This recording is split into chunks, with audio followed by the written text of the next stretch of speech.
Changing your payout method on WAG is a straightforward process. Follow these steps to update your payment preferences easily. Step 1. Open the WAG app. Launch the WAG app on your mobile device. Ensure you are logged into your account to access your profile settings. Step 2. Navigate to account settings.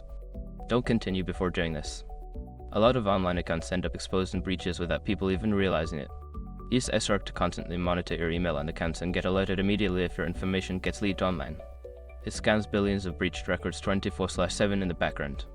And honestly, for a few dollars a month, it's something everybody should probably have. Link in the description. Step 3. Access payment information. In the account settings menu, look for an option labeled Payment or Payout Method.